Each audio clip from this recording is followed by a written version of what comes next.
재판 때마다 허물어지는 김용 정진상 뇌물 혐의. 고일석 에디터.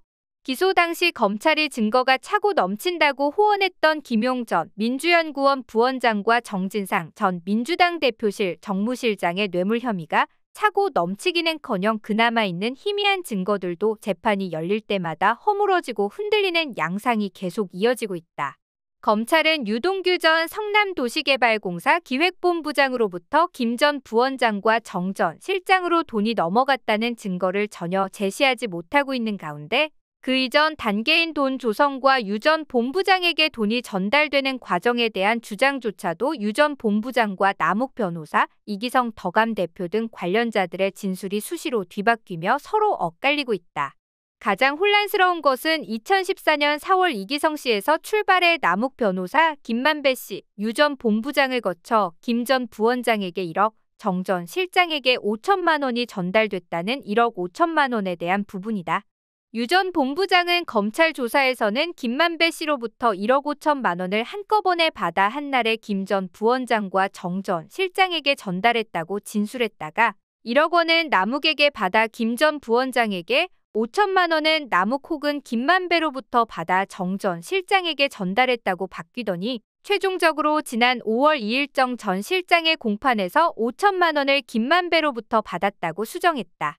김만배 씨 또한 검찰 조사 단계에서 남욱으로부터 1억 5천만 원을 받아 유 전 본부장에게 전달했다고 진술했다가 유 전 본부장에게 전달한 금액이 5천만 원이라고 진술을 바꿨다.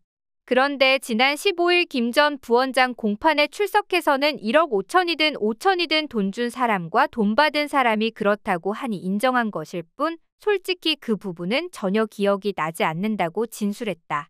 즉 검찰이 남욱이 당신에게 1억 5천만 원을 줬고 그걸 유동규에게 줬다는데 맞냐고 묻자 그렇다고 진술했다가 그 뒤 검찰이 남욱이 당신한테 줘서 유동규에게 전달하게 한 돈은 5천만 원이라는데 맞냐고 묻자 역시 그렇다고 대답했다는 것이다. 김만배 씨는 검찰과 변호인 그리고 재판장이 번갈아가며 10여 차례 같은 질문을 했지만 검찰에서도 기억나지 않는다고 얘기했다. 그런데 남욱과 유동규가 그렇다고 하니 인정을 한 것이라면서도 사실은 전혀 기억나지 않는다는 대답을 반복했다.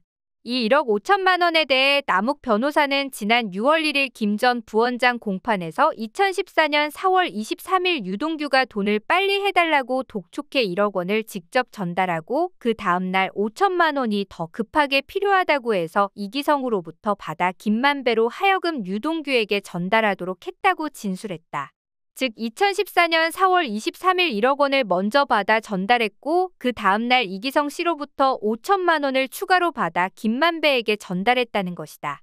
그런데 22일 김 전 부원장 공판 이기성 더감 대표에 대한 증인신문에서 이기성 씨가 남욱 변호사에게 돈을 전달한 과정은 2014년 4월 17일 5천만 원, 4월 22일 1억 원으로 남욱 변호사가 말한 것과 1억 원과 5천만 원의 전달 순서가 정반대였다는 것이 확인됐다.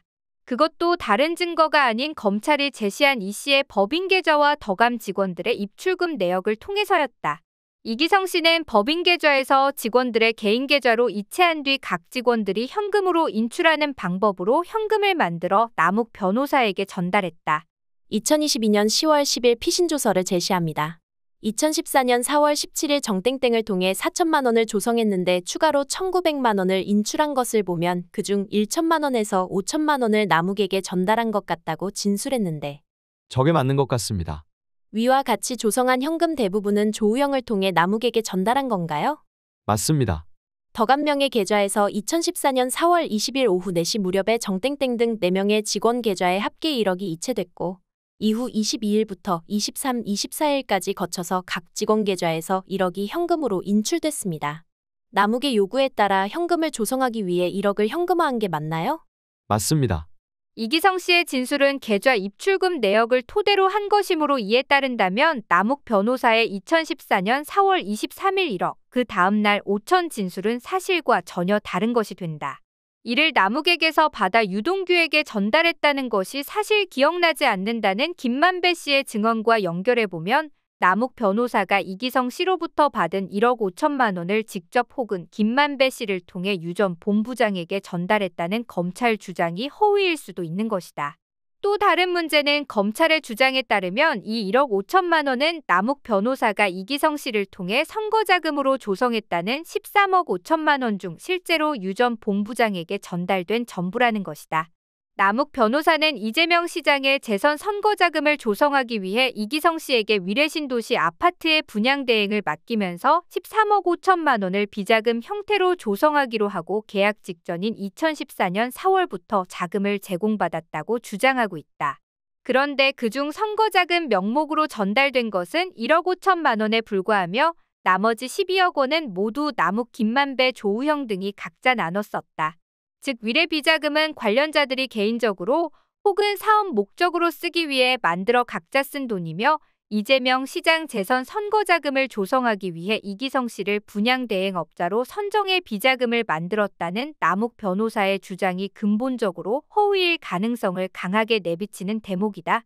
더욱이 남 변호사는 처음부터 선거자금 조성 목적이었다고 이기성 씨에게 얘기했다고 주장하지만 이기성 씨는 용처에 대해서는 들은 적이 없고 개인적 용도와 사업자금으로 생각했으며 선거자금 얘기는 나중에 들은 것이라고 진술하고 있다.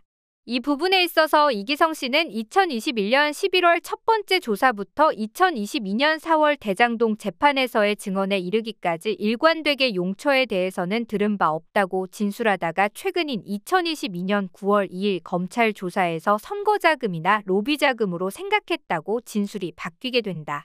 그러다 22일 법정에서는 이도 저도 아니게 진술을 반복하다가 최종적으로는 들은 적 없다.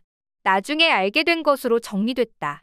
이처럼 김 전 부원장과 정 전 실장에게 전달됐다는 1억 5천만 원은 출발점인 이기성 씨에서부터 남욱, 김만배, 유동규 등 관련자들의 진술이 하나도 맞지 않고 각각의 관련자들의 진술도 시시각각 변화무쌍하게 번복되고 달라지고 있다. 이에 대해 유 전 본부장과 남욱 변호사는 워낙 돈을 많이 줘서 기억이 헷갈리고 섞여서 그렇다고 얘기하고 있다. 그러나 유 전 본부장에 관한 한 오래전 일이어서 희미한 기억이라거나 빈번한 일이어서 기억에 혼란이 일어난다는 말은 변명에 지나지 않는다.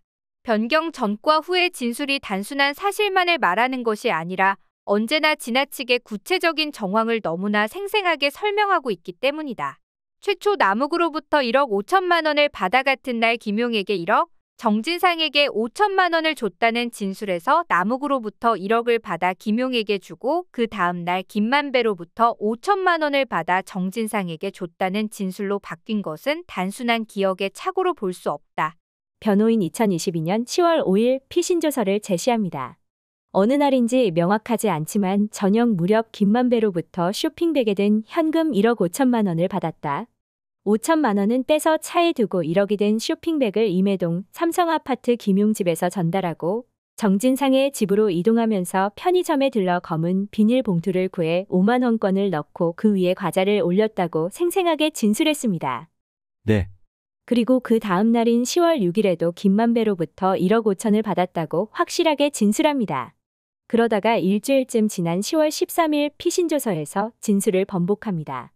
검사가 1억 5천만 원 누구한테 받았냐고 하자 지난 조사에서 김만배로부터 받았다고 했는데 남욱으로부터 1억을 받은 것 같다. 나머지는 남욱 또는 김만배로부터 받았다고 진술했습니다. 네. 이렇게 수시로 진술을 변경한 이유가 뭡니까? 수시로 변경했다. 맞는 말씀일 수 있는데 잘 모르겠습니다. 과정들은 명확하게 기억이 나지 않고 돈을 전달한 장면만 기억납니다. 제가 김만배로부터 대로변에서 5천만 원을 받았을 때 기억은 생생하게 납니다. 너무나도 생생한 상반된 진술. 둘 중 한쪽이 사실이라면 어느 한쪽은 희미하거나 허술한 것이 정상이다.